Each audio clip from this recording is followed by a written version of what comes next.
Gateman's Gift. When a dozen persons question openly or slyly a man's sanity, he begins to entertain serious doubts himself. This is what happened to ex-gateman Govind Singh. And you could not blame the public either.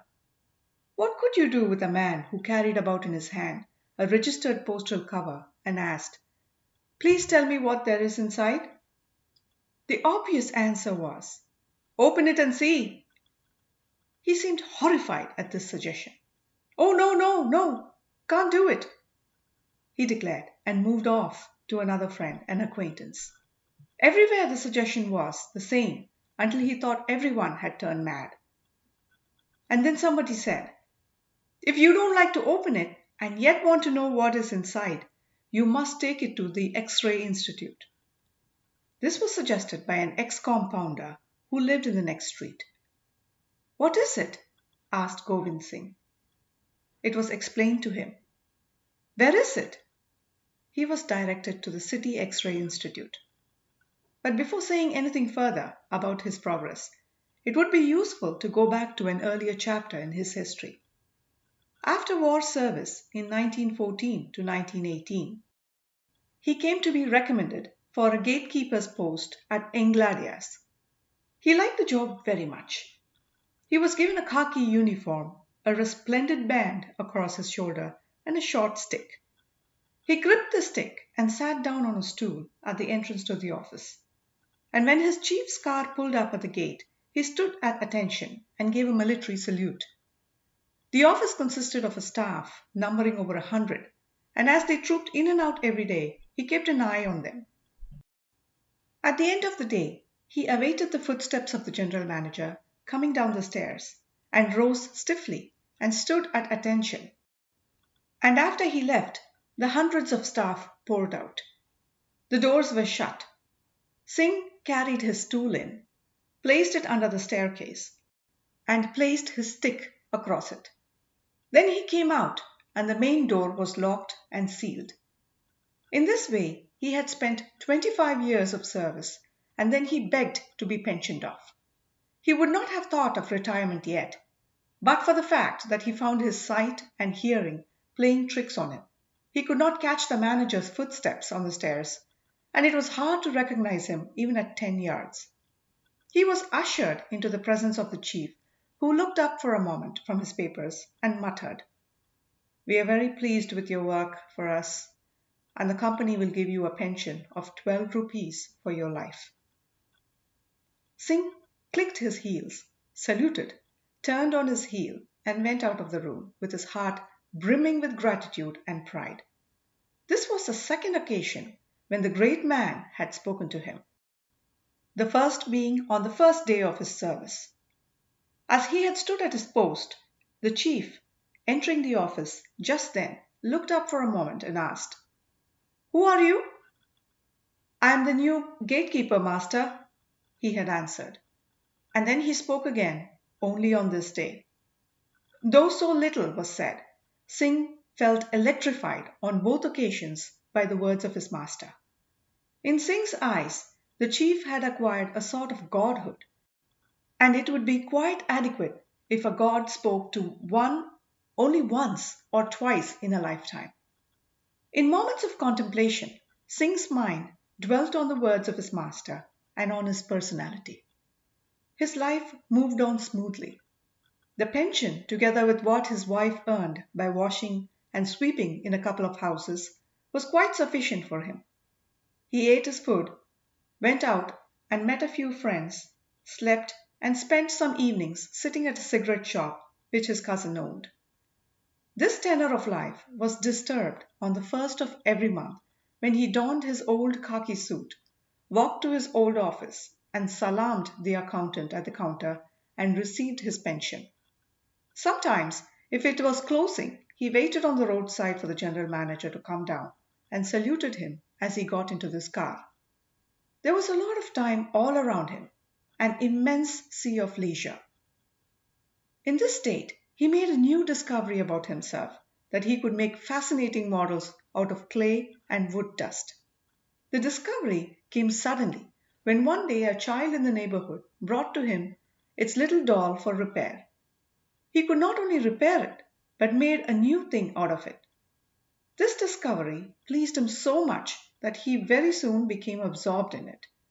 His backyard gave him a plentiful supply of pliant clay, and the carpenter's shop next to his cousin's cigarette shop, sawdust. He purchased paint for a few annas, and lo, he found his hours gliding. He sat there in the front part of his home, bent over his clay, and brought into existence a miniature universe.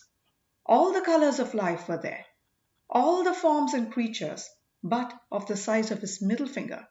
Whole villages and towns were there. All the persons he had seen passing before his office when he was a sentry there. That beggar woman coming at midday, and that cucumber vendor. He had the eye of a cartoonist for human faces. Everything went down into clay. It was a wonderful miniature reflection of the world, and he mounted them neatly on thin wooden slices, which enhanced their attractiveness.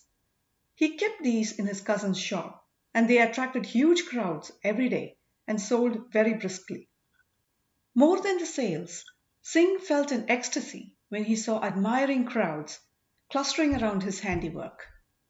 On his next pension day, he carried to his office a street scene, which he ranked as his best, and handed it over the counter to the accountant with the request, "Give this to the Sahib, please."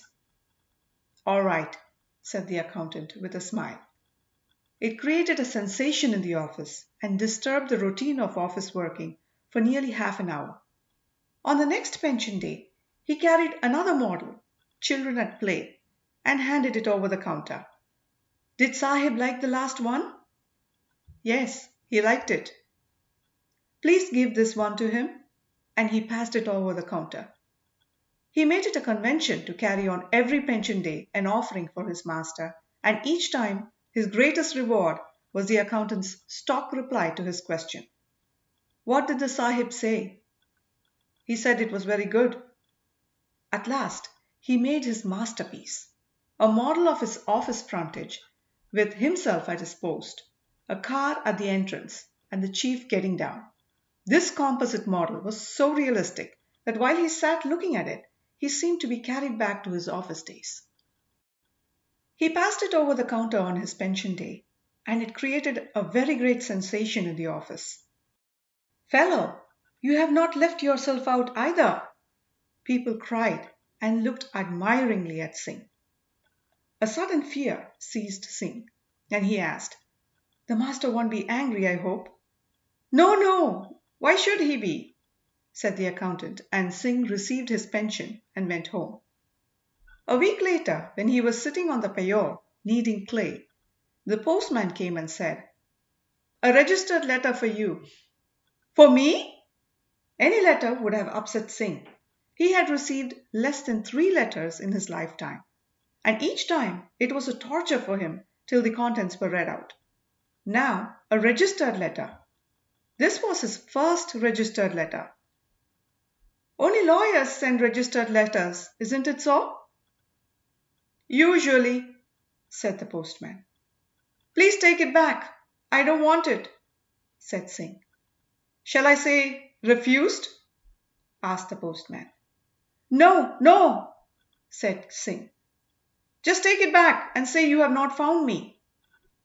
"That I cannot do," said the postman, looking serious. Singh seemed to have no option but to scrawl his signature and receive the packet. He sat gloomily gazing at the floor. His wife, who had gone out and just returned, saw him in this condition and asked, "What is it?" His voice choked as he replied, "It has come." He flung at her the registered letter. "What is it?" she asked. He said, "How should I know? Perhaps our ruin." He broke down.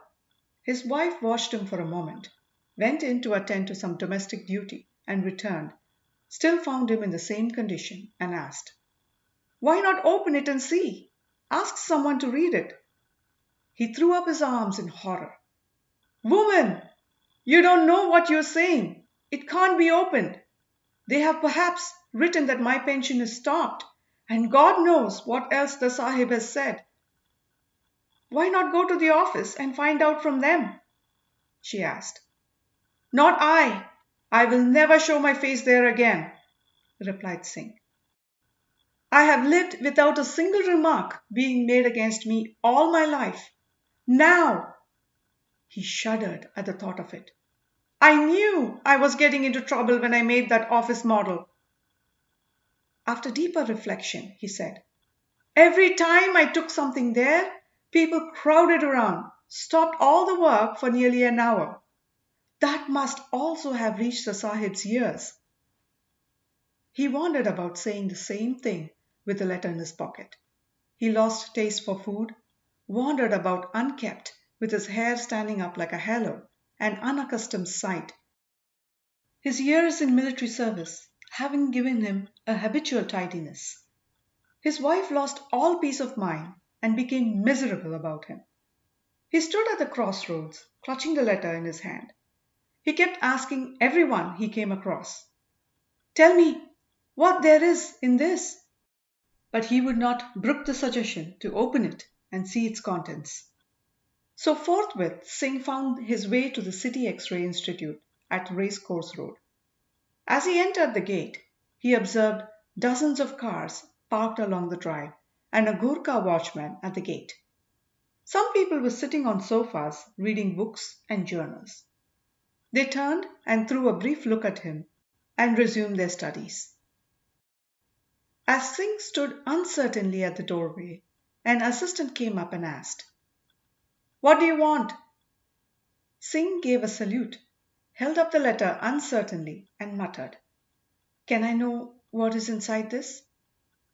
The assistant made the obvious suggestion, but Singh replied, they said you could tell me what's inside without opening it. The assistant asked, where do you come from? Singh explained his life, work and outlook and concluded, I have lived without remark all my life. I knew trouble was coming. There were tears on his cheeks. The assistant looked at him curiously, as scores of others had done before, smiled and said, go home and rest. You're not all right. Go home. Can't you say what is in this? Singh asked pathetically. The assistant took it in his hand, examined it, and said, shall I open it? No, no, no, no, Singh cried and snatched it back. There was a look of terror in his eyes. The assembly looked up from their pages and watched him with mild amusement in their eyes. The assistant kindly put his arms on his shoulder and led him out. You get well first and then come back. I tell you, you are not all right. Walking back home, he pondered over it. Why are they all behaving like this, as if I were a mad man? When this word came to his mind, he stopped abruptly in the middle of the road and cried, oh, that's it. Is that it? Mad! Mad! He shook his head gleefully as if the full truth had just dawned upon him. He now understood the looks that people threw at him. Oh! Oh! He cried aloud. He laughed. He felt a curious relief at this realization. I have been mad and did not know it. He cast his mind back. Every little action of his for the last so many days seemed mad, particularly the doll making. What sane man would make clay dolls after 25 years of respectable service in an office? He felt a tremendous freedom of limbs and didn't feel it possible to walk at an ordinary pace. He wanted to fly. He swung his arms up and down and ran on with a whoop. He ran through the market road. When people stood about and watched, he cried, hey, don't laugh at a madman, for who knows, you will also be mad when you come to make clay dolls, and charged into their midst with a war cry. When he saw children coming out of the school, he felt it would be nice to amuse their young hearts by behaving like a tiger. So he fell on his hands and knees and crawled up to them with a growl. He went home in a terrifying condition. His wife, who was grinding chili in the backyard, looked up and asked, "What is this?" His hair was covered with street dust. His body was splashed with mud. He could not answer because he choked with mirth as he said, "Fancy what has happened." "What is it?" "I'm mad, mad." He looked at his work basket in a corner, scooped out the clay and made a helmet of it and put it on his head. Ranged on the floor was his latest handiwork. After his last visit to the office, he had been engaged in making a model village. It was a resplendent group, a dun road, red tiles, green coconut trees swaying, and the color of the saris of the village women carrying water pots. He derived the inspiration for it from a memory of his own village days. It was the most enjoyable piece of work that he had so far undertaken. He lived in a kind of ecstasy while doing it.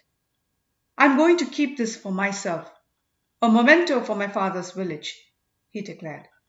"I will show it at an exhibition where they will give me a medal." He guarded it like a treasure. When it was wet, he never allowed his wife to walk within 10 yards of it. "Keep off! We don't want your foot dust for this village." Now, in his madness, he looked down on it. He raised his foot and stamped everything down into a multicolored jam. They were still half wet. He saw a donkey grazing in the street. He gathered up the jam and flung it at the donkey with the remark, "Eat this if you like. It's a nice village." And he went out on a second round. This was a quieter outing. He strode on at an even pace, breathing deeply with the clay helmet on, out of which peeped his grey hair, his arms locked behind, his fingers clutching the fateful letter, his face tilted towards the sky. He walked down the market road with a feeling that he was the sole occupant of this globe. His madness had given him a sense of limitless freedom, strength, and buoyancy. The remarks and jeers of the crowds gaping at him did not in the least touch him. While he walked thus, his eyes fell on the bulb of a tall street lamp. "Bulb of the size of a papaya fruit," he muttered and chuckled. It had been a long cherished desire in him to fling a stone at it. Now he felt, in his joyous and free condition, that he was free from the trammels of convention and need not push back any inclination. He picked up a pebble and threw it with good aim. The shattering noise of glass was as music to his ears. A policeman put his hand on his shoulder. "Why did you do it?" Singh looked indignant. "I like to crack glass papaya fruit. That is all," was the reply. The constable said, "Come to the station."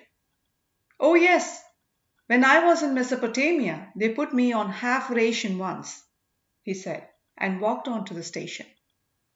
He paused, tilted his head to the side, and remarked, "This road is not straight." A few carriages and cycles were coming up to him. He found that everything was wrong about them. They seemed to need some advice in the matter. He stopped in the middle of the road, stretched out his arms, and shouted, "Halt!" The carriages stopped, and the cyclists jumped off, and Singh began a lecture. "When I was in Mesopotamia, I will tell you fellows who don't know anything about anything." The policeman dragged him away to the side and waved to the traffic to resume. One of the cyclists, who resumed, jumped off the saddle again and came towards him with, "Why, it is Singh! Singh! What fancy dress is this? What is the matter?" Even through the haze of his insane vision, Singh could recognize the voice and the person, the accountant at the office. Singh clicked his heels and gave a salute. "Excuse me, sir. Didn't intend to stop you. You may pass." He pointed the way generously, and the accountant saw the letter in his hand. He recognized it, although it was mud-stained and crumpled. "Singh, you got our letter." "Yes, sir. Pass. Do not speak of it." "What is the matter?" He snatched it from his hand. "Why haven't you opened it?" He tore open the envelope and took out of it a letter and read aloud. "The general manager greatly appreciates the very artistic models you have sent, and he is pleased to sanction a reward of 100 rupees and hopes it will be an encouragement for you to keep up this interesting hobby."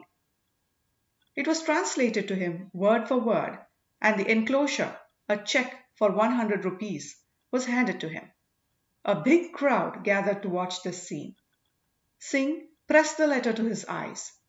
He beat his brow and wailed, "Tell me, sir, am I mad or not?" "You look quite well. You aren't mad," said the accountant.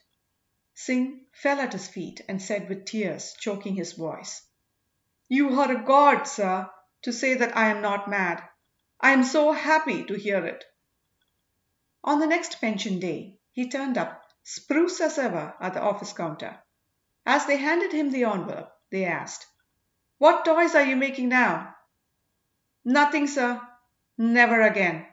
It is no occupation for a sane man," he said, received his pension, and stiffly walked out of the office.